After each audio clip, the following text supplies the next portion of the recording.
Hello, everyone, and welcome back to the channel. So this is the final video on my series of videos on Undaunted Normandy. I did a sort of an introduction video and then a quick playthrough of the game. And now I just wanted to, I don't know, kind of review everything and see, would it be a good purchase for someone to play this game? Um, in short, for me, yes, it is. It's a wonderful game to play. I I was really once I understood the system and started playing with it, I've been hooked completely on it. I've been having a lot of fun with this. Um, I've played solo mostly, but also along with my brother, and we've both been enjoying the game quite a lot. Um, um, what's interesting about this game? Well, first of all, for me, it's a squad level game uh, from World War II, which is definitely my favorite type of game from that particular period. I don't really have that many uh, strategic or operational type of game for World War II. I'm usually more interested in the squad level type of game. Squad leader used to have that. I still have all my squad leaders even to this day. I was a big player of Up Front back in the 80s, and I still have that. And I did have Advanced Squad Leader, but unfortunately, all of that has been lost due to some disaster that happened about 30, 35 years ago. And recently, I've also been in the last few years, been into the last 100 yards.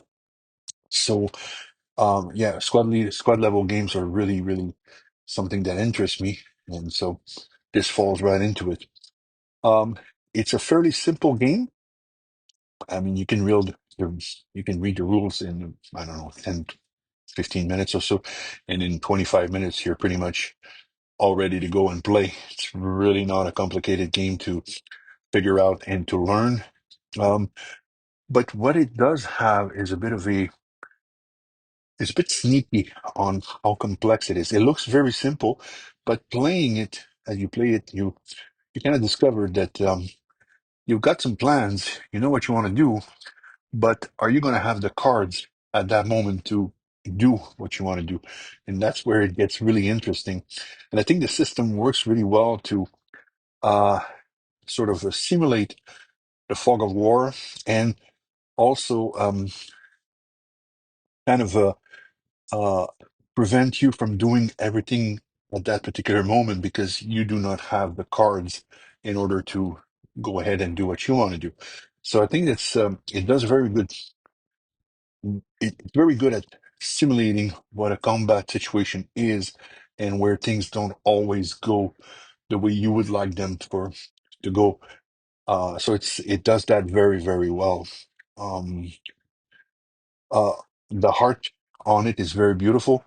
Um, it's I mean, it may not be interesting to a lot of people, but I find that the cards are extremely well made.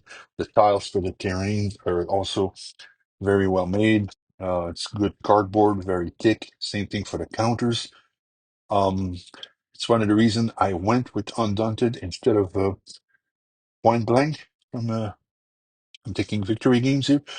I was at first tempted by that game because there is Canadian unit in that game, which there's nothing like that in Undaunted.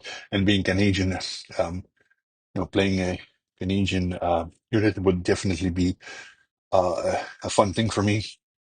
But there's a lot of things from Point Blank that really kind of weren't really interesting to me. The heart was a bit funky. I didn't really like it, and also some of the rules and the way the terrains, the location works, just didn't really. I don't know. For me, it just doesn't make any sense, and I kind of went with Undaunted instead, and I have no regret about it. Now, what could be the negative points on this game? Well, I mean, it is a simple game, nothing really too complicated or too in depth. Even though, like I said, it does have a bit of a complexity when you're playing a game because of how the card system works, but it's really not something that it's really, really complex. You can't compare it, for example, to Upfront back from the 80s, which was that's one I'm probably going to have to bring out at one point and showcase. It's been very popular recently. I've seen a lot of videos from different channels with guys bringing out their Upfront game. Might do that. I'm usually a bit late on the trends, so I might do that a bit later. I'm not sure. Also, it's a squad level game, so if obviously if it's not something that you enjoy, that probably won't really appeal to you. If you're more of a to an operation or strategic type of game, you might find just this a bit boring, and it might not be the type of thing that you really want to play with. Uh, but overall, I think that for the price and for the quality and how fun it is and how easy it is to replay and just not get the same game every time because of how the system is based. I think it really makes sense if you enjoy card games and it plays well solo. But the Undaunted Reinforcement actually has a solo system, which I haven't really played with so far, but I'm kind of looking forward to get into that. I've seen videos about it. It seems to be working very well, and it really brings a new kind of dimension to the game when you're playing solo.